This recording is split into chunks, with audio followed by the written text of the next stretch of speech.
Welcome back to my channel again. So in this video we are going to study about significance of transpiration. So in the previous class we have studied about the factors affecting rate of transpiration. The link for the video is given in the description. Please go and watch. First significance of transpiration is the movement of water. So since leaves are present at the tips of all branches and twigs, so transpiration from the surfaces tends to draw water towards them and thus helps in the distributions of water throughout the plant body. Firstly, the water is absorbed by the root. The water is absorbed by the root from the soil, and there is the special tissue known as xylem. Now, the xylem will transport the water to the upper parts of the plant, aerial parts of the plant. Now, this movement of water from root to the aerial parts, upper parts of the plant, is due to the transpiration. Due to the transpiration pool. This is one of the significance of transpiration in plants. Due to the transpirations, there is the movement of water from soil to the upper parts of the plant. Higher is the rate of transpiration, greater the rate of absorption of water and solids from the soil. So transpiration means the loss of water from the aerial parts of the plant. Loss of water from aerial parts of the plant is called transpiration. So higher the rate of transpiration, there will be the greater the rate of absorption of water and solids from the soil. This is how the transpiration helps in the movement of water. Number 2 we have is the absorption and translocation of minerals. So when the plants absorb the water from the soil, the mineral salts are also absorbed along with the water. So mineral salts are dissolved in the water, and when the plants absorb the water, the mineral salts are also absorbed along with the water. Now when the water is transferred to the upper parts of the plant, the mineral salts are also translocated.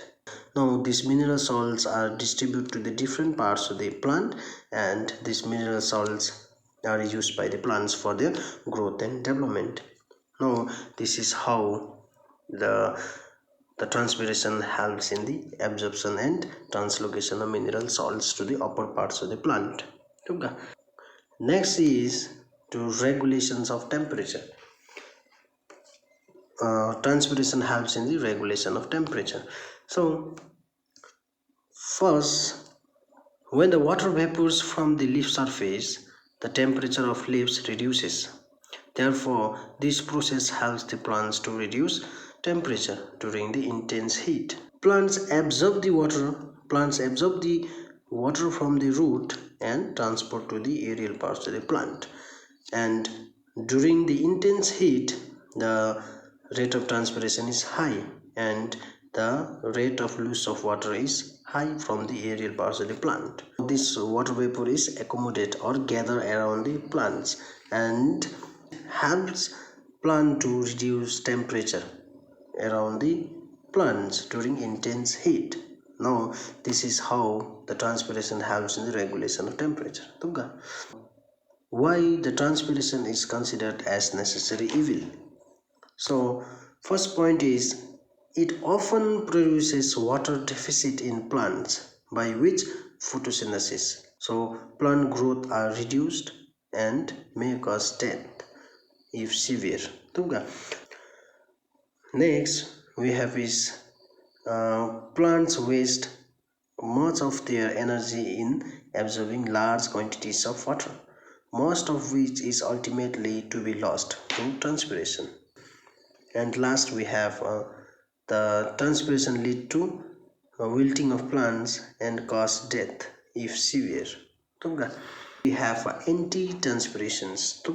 Anti-transpiration means the substances which are applied to the plants and retards transpiration, and these substances are sprayed on crops during dry seasons to avoid water loss from plants when the rate of transpiration is high.